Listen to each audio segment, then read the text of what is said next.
There are many different ways to buy Bitcoin, but the cheapest and fastest way to buy Bitcoin with cash is with a CoinFlip Bitcoin ATM. CoinFlip ATMs allow anyone to buy Bitcoin with the lowest fees and within just a few steps. Hi, I'm Amy, and I'm one of the hundreds of store owners who partner with CoinFlip. In this convenient store, we host a CoinFlip Bitcoin ATM. We earn passive income, more foot traffic, and we get free advertising done by the CoinFlip team. Getting the ATM was easy. We just contact the CoinFlip team at info@coinflip.tech, and they handle everything with no cost to the store owner. This includes installation, maintenance, marketing, and even 24/7 customer service. We just provide a small space within the store. To get your own CoinFlip Bitcoin ATM and join the monetary revolution, contact CoinFlip today. info@coinflip.tech or fill out the form at request.coinflip.tech. 773-800-0106.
Whether you're brand new to cryptocurrency or an expert, Hodl is the app for you.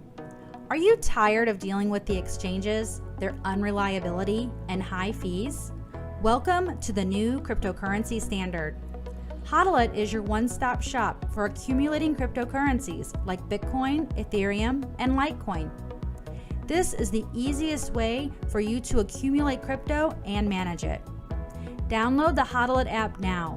Create your profile, link one or more bank accounts, set up your dashboard, and let Hodl do the rest. It's easy and fast. Hodl provides multiple ways to purchase and accumulate crypto.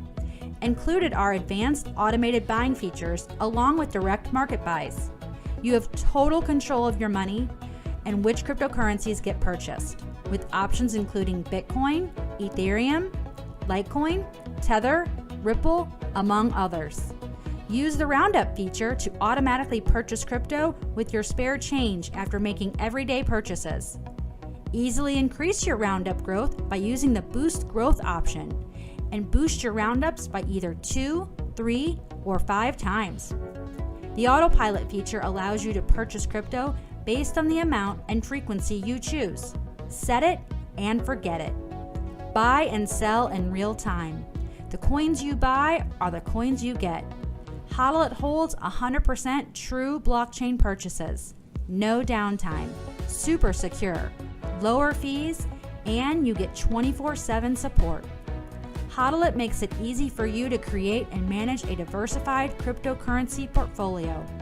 Look forward to future enhancements coming soon, as well as additional cryptocurrency options. Download the Hodl app today and get started now.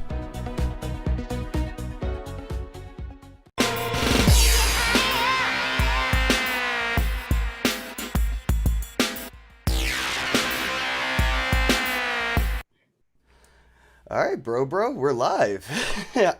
Brock or Mr. Pierce, I guess at this point. How goes it, bro? It goes, and it goes, and it goes. It's good to see you. It's good to be here with you. It's good to see you again, man. I appreciate your time. I know you're a busy dude. I've been following your campaign trail, hashtag Brock the Vote. I'm 100% with you, man. So I want to give you a chance real quick. I feel like you need no introduction, but maybe let people know a little bit about what you're up to, because I find running into my own little circles in the crypto space, people are still surprised to find out that you're running for president. So it's like, why? How do you not know that we have one of us running for office? But I mean, yeah, let people know a little bit about your campaign and how they can get involved real quick. Yeah, for those that don't know, my name is Brock Pierce, and I am running for president of the United States of America as an independent candidate. I do not belong to any political party. I believe that political parties are part of the problem. As George Washington said at his closing address, he warned us about the risks of political parties. And so I'm fighting for a government of, for, and by the people. And I invite you not to just get involved in my campaign, but I'm laying the foundation. I'm putting in place the infrastructure for us to take back our nation. And so I'm looking for 100 candidates to run for political office in 2021 and 2022. People that are not interested in money or power, people that are interested in serving because they care. I can summarize why I'm running for office in one word: love. Love for this country, love for the American people, love for the world at a time where fear seems to be dividing us. United we stand, divided we fall. And so I'm running because I care. I think we're doomed if we don't do something different. Yep. As Albert Einstein is often credited with saying, the definition of insanity is doing the same thing over and over again, expecting a different result. It's time to do something different. As independents, we have always been the largest party or the largest group. We are bigger than the Democrats. We are bigger than the Republicans, and we have always been so. But we've been divided by fear. It's time for us to figure out how to unite. Actually, a good trivia question for you. Do you know who the last third party presidential candidate was to win? Whoa. Wow. No, I don't. So the history of this stuff is so important. So the last president to be elected who was a third party candidate was Abraham Lincoln. Oh, wow. Okay. That's 16th president. That's a long time ago. So yeah, it might have. It's been a while. It's been a while, but most people don't realize that, when people were voting for Abraham Lincoln, they were throwing their vote away. Right, right. He was a third party candidate, but what's unique about him is how he did it. He created a government of rivals. He basically went to the other third parties and turned them all gave them cabinet positions. He didn't hire all of his buddies, all the yes men.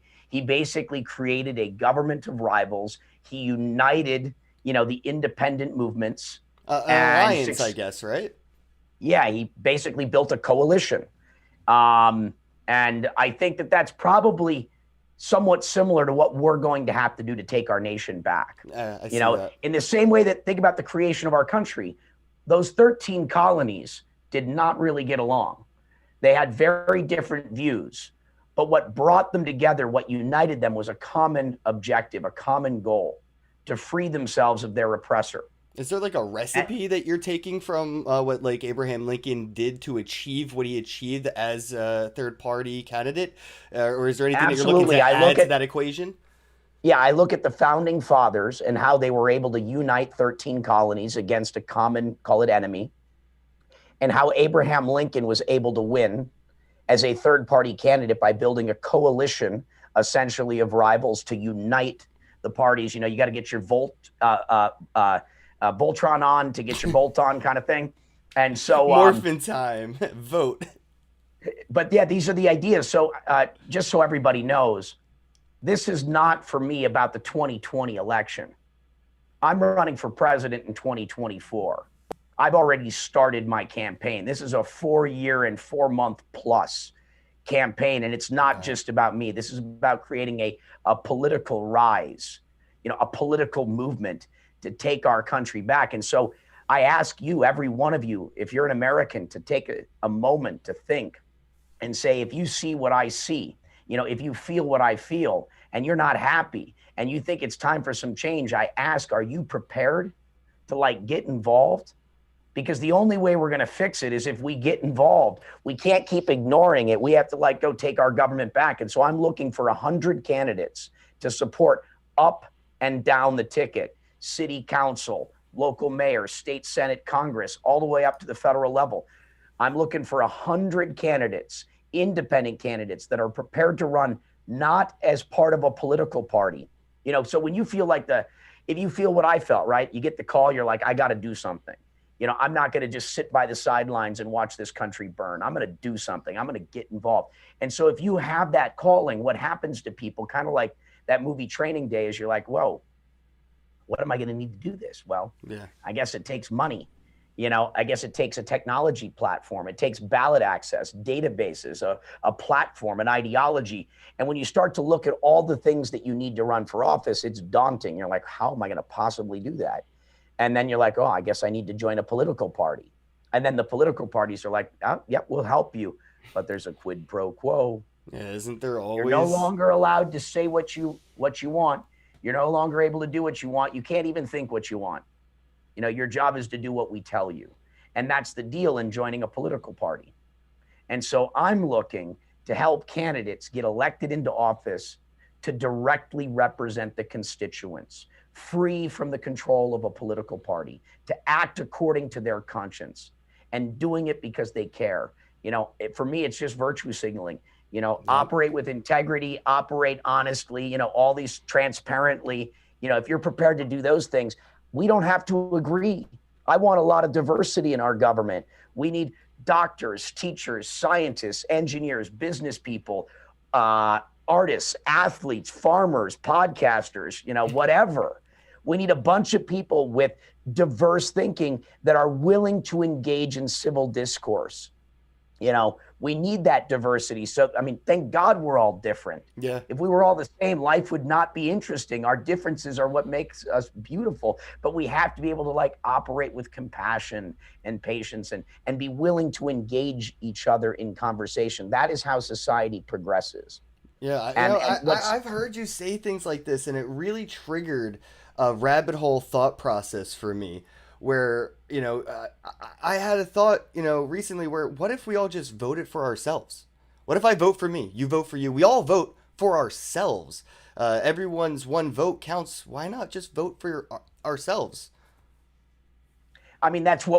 First and foremost, what we should be doing in life, because we only have the power to change ourselves. Our job in life is to do whatever we're going to do. We have only control of ourselves. I believe that the objective is to consistently do what you think is right, to improve oneself, to continue to mold oneself into the best possible version of yourself you can be. To each their own. That's how I perceive things. And I believe that we're here to act according to our conscience, and as we better ourselves, we then have the ability to inspire others to be their better selves, be the change you wish to see in the world. Aspire to inspire is what I say. Amen.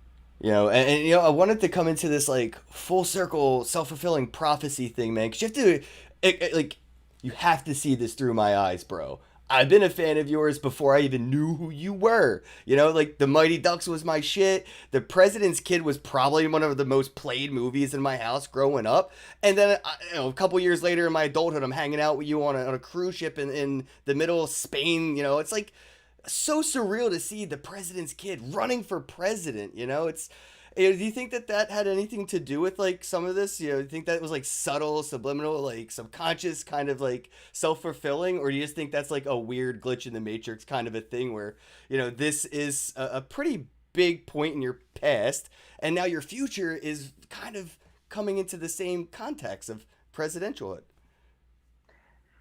I believe it's all connected. Because I'm used to seeing you in the White House already, is what I'm saying. It's a familiar vibe. It took a lot of work to plan all of it, right, to get to this point. No, as a big kid, picture. That's long game. I like it. I play the long game, and if you've known me, yeah, you'll know I mean, I obviously wasn't planning this at 13 years old. And I do have to give thanks to Sinbad, because I started working at the age of 3, and so I was an actor from 3 to 10 growing up in Minnesota. I made my first movie at 10, The Mighty Ducks, and then eventually moved out to Los Angeles. And I had been a supporting actor in a number of movies, but I had never starred in a major motion picture. And I was up against all the top, actors of my age group. And Sinbad is the one that chose me. I was the least likely to be the star of that movie, because you had Jonathan Taylor Thomas and all the biggest actors of that time period. But Sinbad picked me because our chemistry was like the most authentic, the most real. And to this day, it's like, what a major break for me. The path of life that put me on. And by the way, I talk to Sinbad almost every other day, through this campaign. I love see that the man. memes of, why isn't Sinbad your running mate? It's like, that would have been perfect. I was definitely trying to pull him in to at least for some cameo, Secret Service sort of roles. And good. I think there's a very good chance you will see that after this election. I mean, this election is, a big part of why I'm running. It is so divisive. Imagine. I mean, you are watching families and friends, and families are falling apart. They're being divided over politics. It's like, I respect your view. If you're voting for Trump, good for you. If you're voting for Biden, good for you. You do you. That is this wonderful thing that we have here in this country, this wonderful privilege, this right to vote, to choose. And the only thing I encourage people to do is to vote, but to have compassion and, respect everybody's rights to their opinion. And then if you have a different opinion, you can engage and say why you feel a certain way, but you don't get there by shaming people. You don't get there by, yelling at people. Right. You get there by making winning arguments. Well, what kind of effect do you think the shaming has had on the the political side of the world, as entertainment got more political as technology has gone farther? Entertainment and media has become a political soapbox, so to speak, whether it's in the front lines or whether it's a subliminal or subconscious subtext. It's there and it's pretty prevalent. Do you think that we're seeing, I guess this is kind of touching on some of the, going from like Hollywood to politics. So we've seen more and more of this. Is this like the beginning of like an Idiocracy, Mike Judd, fulfillment? Do you think influencers and entertainers who have influence have that jumpstart to politics to take advantage of that? And that's why we're seeing a lot of this, because there is a lot. I mean, what was it? Kanye West just said he's going to run for president on the Joe Rogan podcast. Yeah, well, I think it's moving us toward violence, and we're seeing it. It's moving us toward civil war, and we're seeing it when you're no longer willing to have a conversation with someone because they've got differing views from you, and we're not talking about radical things, because they support a different presidential candidate. Right. That is really scary. When we're not willing to engage. And I think it's important to remember, so much of society right now is, what are you against? I'm against this. I'm against this. And I encourage everyone to take a step back and think about, what do you stand for? What are you for? What are you for? What do you stand for? What are your values? Right. What who are are your you, not who aren't you? Exactly. It's back to reframing in the positive, and that's the choice we have. It's back to fear or love. And I encourage everyone to fear less, love more, have compassion, have patience. And that's like the thing that we have to do here. The moment you're not willing to engage in conversation, this is when everything goes downhill, and we have to find a path back to unity. We have to find a path forward, and I'm confident we will. The question is, at what point? How bad does it have to get before we start to rise up? And, we did that coming out of the Great Depression, coming out of World War I, coming out of World War II. This country was able to come together around a unified vision. As I like to ask people, what is America's 5-year plan? What is America's 25-year plan? I've not found a single person yet that has been able to answer that question at all. Well, it's unanswerable. Well, if you don't have an aim, you're going to wander aimlessly. And what we that's have what we do to every 4 years. We spin in a circle and just wander in a random direction every 4 years. Maybe it lasts 8 years, but either way, it gets spun again like a game of Twister. Well, but that's what we have to do is we have to define ourselves, right? What do we stand for? What are our values? What are our principles? And as we do that individually, we can start to do that collectively to redefine what it is to be an American. What is our goal as a nation? We have to create that unified vision. And once we have a shared vision, once we have a shared objective, and we're going to get there because it's going to get so dark that we don't have a choice. And that unified vision is going to be the light at the end of the tunnel. But hopefully we can start to get there without things having to descend into total chaos first. But that's I'm a Phoenix believer. I think we're going to have to see a Phoenix event where unfortunately it may not be everything needs to be burnt down or quite literally in a physical sense, but metaphorically at least we will see things turn from what it is to ashes and be rebuilt in an image of the majority that is the consensus of the population that is now, not in the past, that has kind of been holding us back. I mean, I feel like, the politics of 4 years ago is holding me back today, which makes no sense when the election's a week away. Exactly. And it's when the American people wake up and start to vote their conscience, when the American people wake up and realize that the future is going to happen to you or with you. Right. So let's make the future. Let's create the future America that we all want to live in. And America isn't leading. And America has the potential to be the leader that inspires, that shows people the way by leading by example. I believe it is this country's fate to be the light of the world. But yes, the Phoenix has to rise. We have to come together. We have to unify, and it's going to come from love. We have to stop being divided by fear. We have to stop acting out of fear. We have to break out of this, matrix of sorts that we're trapped in. And we're going to stay in this perpetual cycle of left, right, until we start to say, oh, wait, let's rise up. So how do we motivate people to rise up without it coming to that tipping point? The scales have already gone in such a direction where it's almost unperceivable to see it kind of go back to the normal. That's why I think the new normal is such an interesting hashtag or catchphrase or whatever you want to call it right now. It kind of has been a paradigm shift. This has set a very standard of what we're to expect for what normalization is.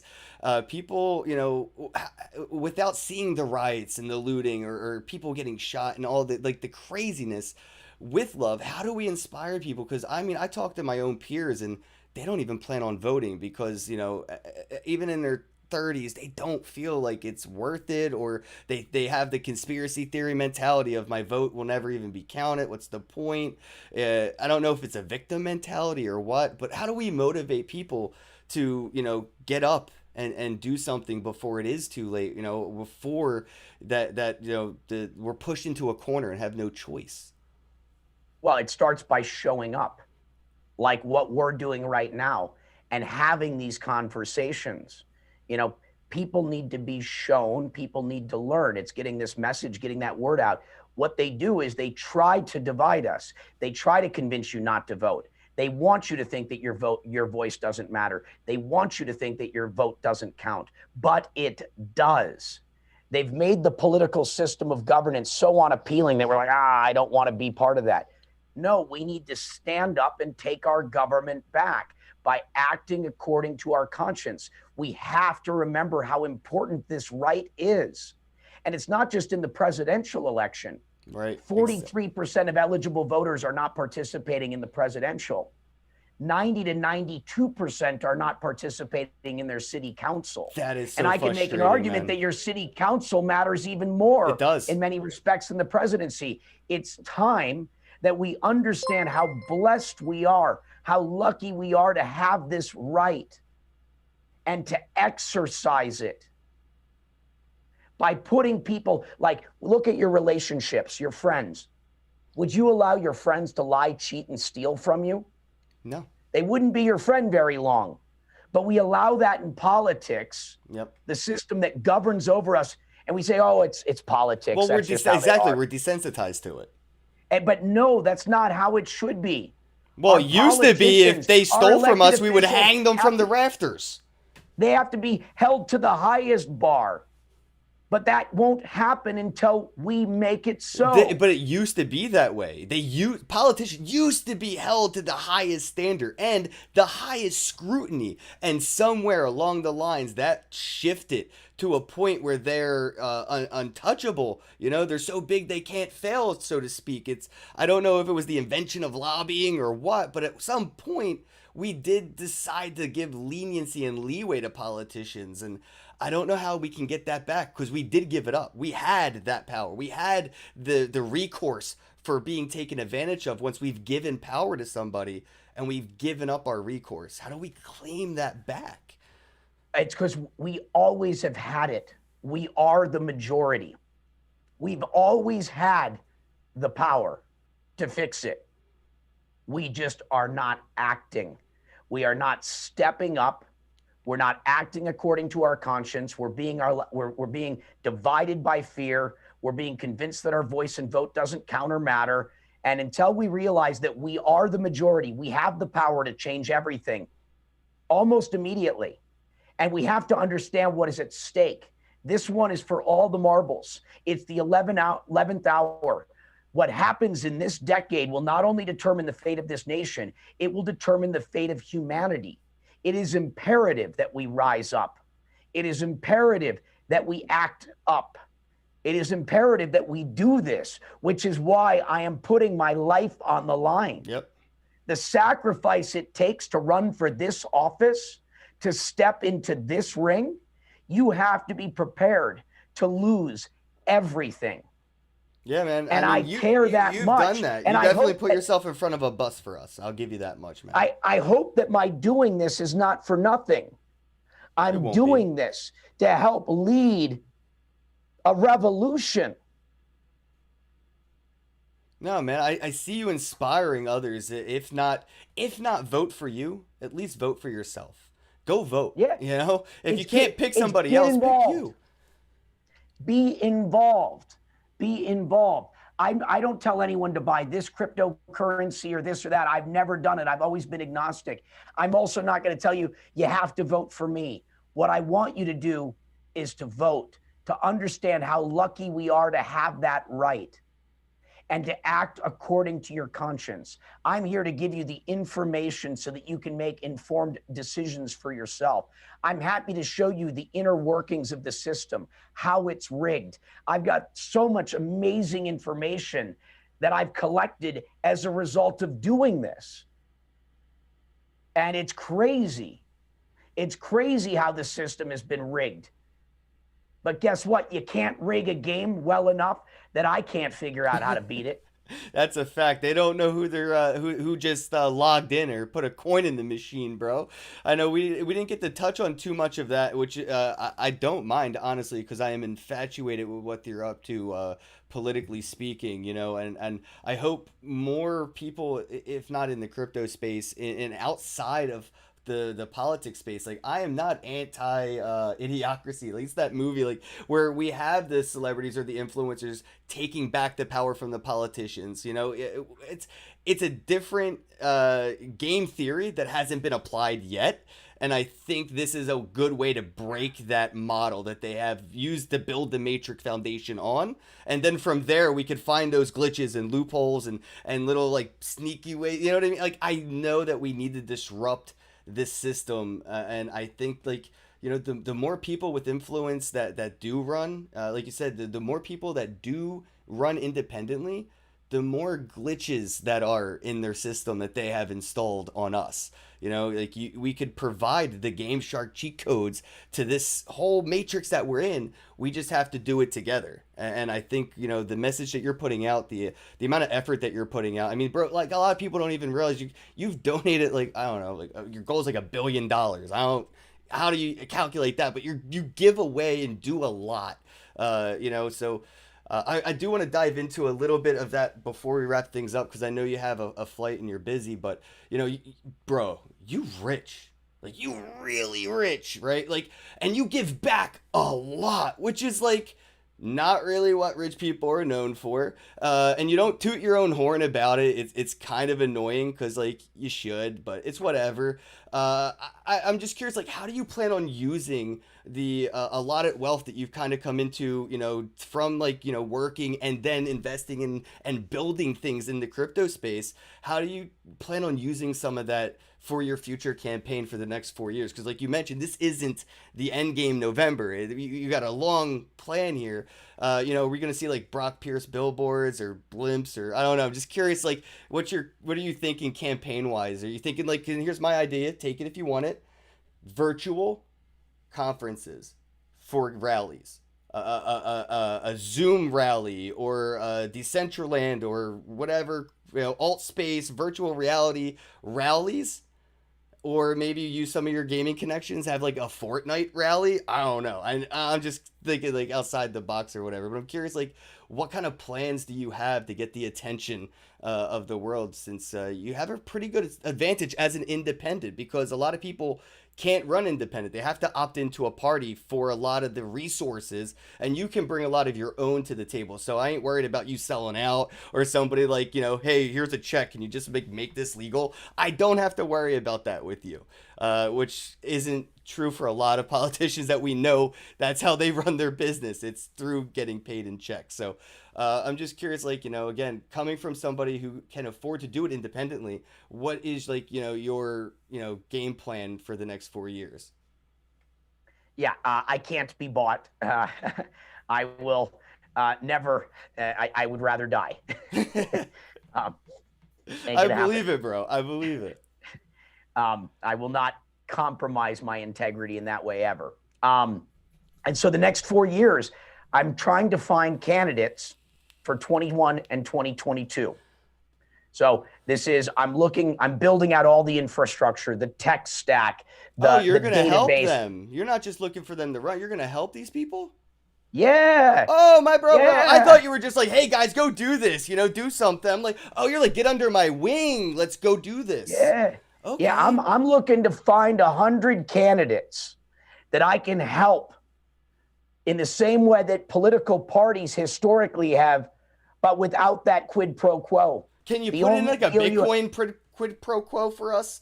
Just like make them. Yeah, the only thing that I demand to support you is that you're doing it because you care, that you're not doing it for money and power, and that you're going to do it with integrity, that you're going to operate honestly, that you've got values and principles.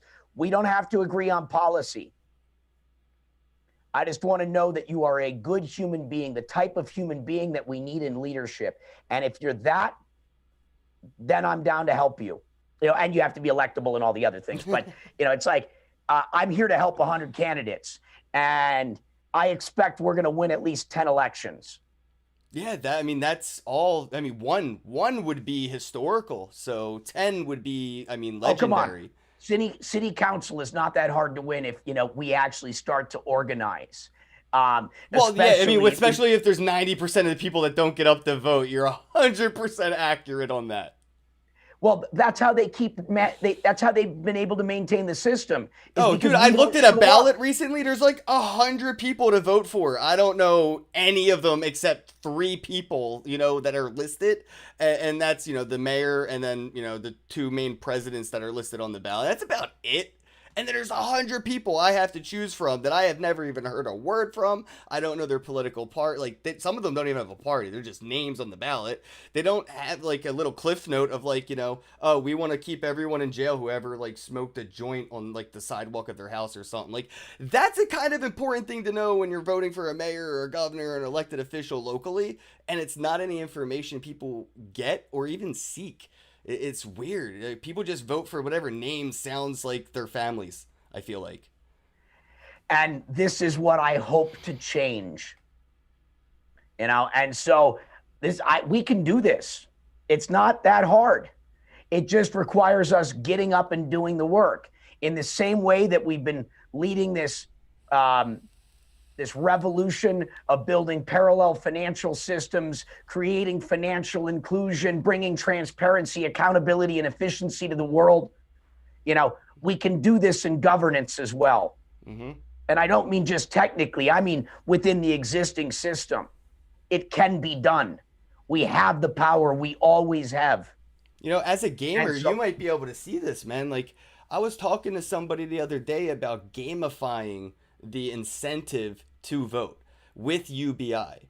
You know, I don't know where your heart stance is on UBI. Like, personally, I know I've seen you speak about it, but like personally, I don't know your theories on it that way. But I see a reason to incentivize those 90 or whatever, you know, percent people to get up and do it by monetizing it, gamifying it. So as a gamer, do you see a way for us to do this with what, you know, is coming into, like, you know, with blockchain? We have a lot of new tools and features that come out. You know, we have smart contracts that make dApps possible. And, you know, I'm looking at UBI and I'm like, well, it's possible to kind of at least make them earn it by voting, right? Or is that too much? You know, so I talk about universal earned income versus universal basic income, that key difference being the word earned. And there's a few different ideas around how you earn it. But voting is definitely one of the things that we could do. So my view is we have to have it. Technology is going to be replacing tens of millions of jobs in this country in the next 4 to 8 years. And if tens of millions of people are desperate, you know, and are, you know, fighting to survive, the pitchforks are coming out. We don't have a choice. We have to find a way. And by the way, this could be a very good thing, right? I live to work. I live to serve. You know, a lot of people work to live or to survive. And if technology can start to replace the jobs that people don't want, that's a great thing. That's what the promise of technology should be. And then those people will have a moment to take a step back, to breathe, and to start to think about, what do I want to do? What am I passionate about? What makes me happy? What is my life's purpose? And if technology does that, and we create the right safety net, get people engaged, help them find their passion, this could end in a renaissance. This could end in a beautiful renaissance. But that's why we need visionary leadership that understands technology, that understands how to navigate the road ahead, that has that foresight. And I think that's a very different government than the one we have right now. Oh, completely. Pineapple upside down political cake, in my opinion. And, you know, I never cared about money. I still really don't. But I really got into it because of the tech that started to change money. And I got really into crypto because of Ethereum, honestly. The concept of a smart contract and, you know, the Internet of Things and all that, it really turned me on. And I mean, I'm starting to see the potential with the technology that we have today, and it's kind of making me care more about politics, you know. And it's because I feel with the technology that we have, I feel more empowered, things being trustless and more verifiable. And I think that as we adopt the technology into the governments or governance of our governments, I feel like people will see that and appreciate that more. I just don't know how long it'll take, considering, you know, Congress just started using, like, you know, hard drives like a year ago or something. Until then, they were doing everything on paper. So who knows how long it'll be till a smart contract is utilized by a government. But what I'm getting at is, you know, I think that, you know, it's going to be a perspective paradigm shift when it comes to the politics and the technology, the same way technology and currency are seeing that consciousness switch happen right now. Because of the abilities that the technology provides the currencies, we can kind of relay that and overlay it like a shadow, kind of like a business model, to governments, and see how we could use the technology in a similar way. So I see, you know, a couple years from now being able to vote more easily, but I don't know what your thoughts are on, you know, texting to vote, kind of like American Idol style. It's already happened. So the first ballot cast in a general presidential election happened 2 weeks ago. We made history. So Utah County has already implemented blockchain-based voting. There's so And much in this space happen. That is insane. How did I not know that? The first vote, because the media isn't picking it up. Fox News did, but the crypto press didn't even bother to pick this up. So the first vote cast in the state of Utah was cast for me on a blockchain. We made history 2 weeks ago. There are so many things that we are doing on the front line, and it is so good. And that's why I show up. That's why I'm here talking to you. I mean, because I think you're awesome, and I just love your energy. Thank you, bro. I enjoy every minute I'm in your presence. I appreciate that. Likewise. We also have to get this information out. Yes. I mean, literally, we just had in this presidential election, blockchain-based voting is happening. You're a walking proof of concept. This is what imagine if we had this, today when Bernie Sanders was running or something. Dude could just easily start doing this. This is what you're doing is kind of setting a standard for what we can expect in the next 4 years. So that is a legendary, historical, and completely underappreciated, in my opinion. I cannot believe I didn't hear about this, and just, wow, like, respect, dude. I mean, so I know you got to go. I do want to ask one final question then on that note. How did you do this? What were like the barriers of entry to get this to actually happen? That is, you know what I mean? Like, how? Everyone's going to wonder, how did you do this? Well, the most challenging part of it all is fear. It's like, wow, I feel like I have to do this. I feel like I have to do this. I'm not going to sit by and watch the world burn. I'm going to go pick up the torch, and I'm going to go start running up the hill and pray people see and follow and get involved. And so, but I mean, when you step into the ring of presidency, you are inviting all hell to rain down on you. Yeah. I mean, oh my. I mean, dude, you've already had hell rained on you before this. I could be chilling on a yacht, hanging out at a beach, right. just enjoying my life for the rest of it. But that's not my nature. I'm the sort of guy that's going to be like, to the bitter end, doing everything I possibly can because I believe in you. You're the kind of person that they're afraid of. They're so afraid of you. They're like, we can't give him enough to make him not want to change what we're doing. The more people like that are I think incomplacent or incomplicit. I don't know. Like, you're not content, with anything. You just have to keep striving to build. And I think a great example of that is like somebody like Elon Musk, like you said, like, dude could just be on a yacht chilling, not doing anything, forget the world, who needs to make it better. You could do a very similar just exit of reality and live in your own world, in your own bubble. And here you are, just grinding, like a fucking peasant, like one of us, man. I really appreciate that. So to wrap things up, man, I want to tell people #BrockTheVote. Let people know where they can, get in touch with you and your website and everything, and we can wrap things up here. If you have any final thoughts or anything that you wanted to make sure we touched on before we didn't, go ahead, bro. Yeah, I mean, again, it's just a reminder to act according to your conscience, to do what's right, and get out and vote. Get out and vote. Get out and vote. That's how they're winning. That's how they're winning, by convincing you not to do that. Fucking Game of Thrones. That's how they're doing it. Just keep giving them manja Game of Thrones. Throw something else on the Netflix. Keep them busy. Yeah. So get involved. The future is going to happen to you, or it's going to happen with you. Let's co-create. Let's create a future that works for all of us. You can learn more about me at www.brock.vote, brock.vote. I'm pretty much on all social platforms. I do my best to respond everywhere. I believe we're leaving this broadcast era, this age where, they talk down to us. This is the collaborative age, the collaborative era. This is about our participation. Teamwork makes this collective dream work. So let's rise up. Let's do this. We can. So be it. Exactly. And so it is. Well said, bro. I appreciate it. And everybody, if you're watching, vote for Brock. Vote for Brock for me, or at least vote for yourself. If you can't decide who to vote for, you can vote for yourself.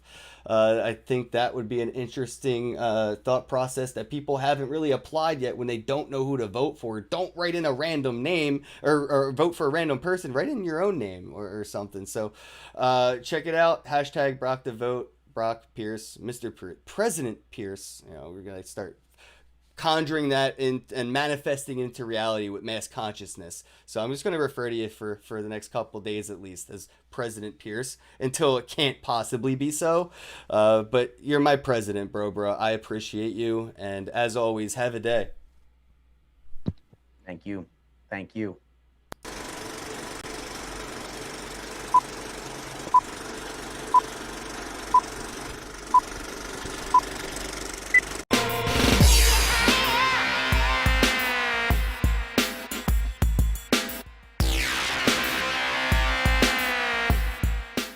There are many different ways to buy Bitcoin, but the cheapest and fastest way to buy Bitcoin with cash is with a CoinFlip Bitcoin ATM.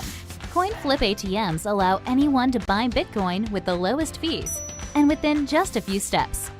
Hi, I'm Amy, and I'm one of the hundreds of store owners who partner with CoinFlip. In this convenient store, we host a CoinFlip Bitcoin ATM. We earn passive income, more foot traffic, and we get free advertising done by the CoinFlip team. Getting the ATM was easy.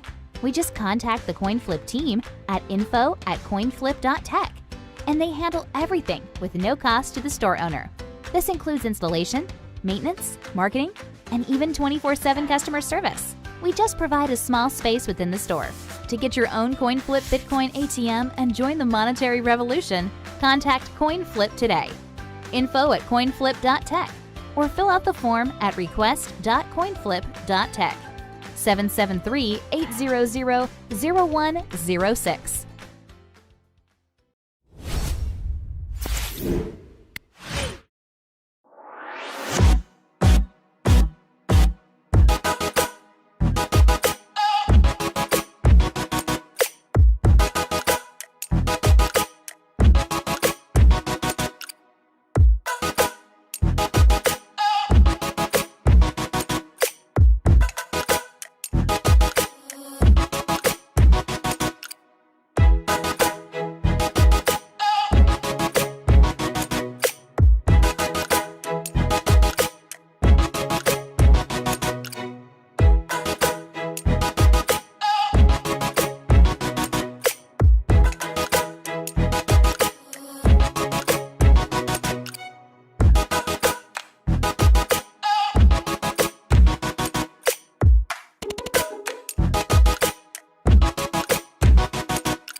Whether you're brand new to cryptocurrency or an expert, Hodl is the app for you. Are you tired of dealing with the exchanges, their unreliability, and high fees? Welcome to the new cryptocurrency standard. Hodl is your one-stop shop for accumulating cryptocurrencies like Bitcoin, Ethereum, and Litecoin. This is the easiest way for you to accumulate crypto and manage it. Download the Hodl app now. Create your profile, link one or more bank accounts, set up your dashboard, and let Hodl do the rest. It's easy and fast. Hodl provides multiple ways to purchase and accumulate crypto. Included are advanced automated buying features along with direct market buys.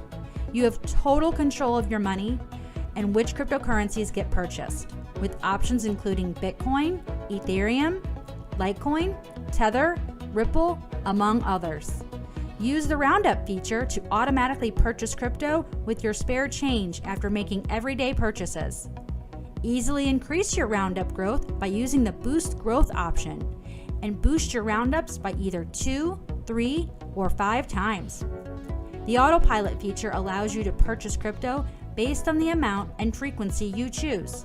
Set it and forget it. Buy and sell in real time. The coins you buy are the coins you get. Hodl holds 100% true blockchain purchases. No downtime. Super secure. Lower fees, and you get 24/7 support. Hodl makes it easy for you to create and manage a diversified cryptocurrency portfolio.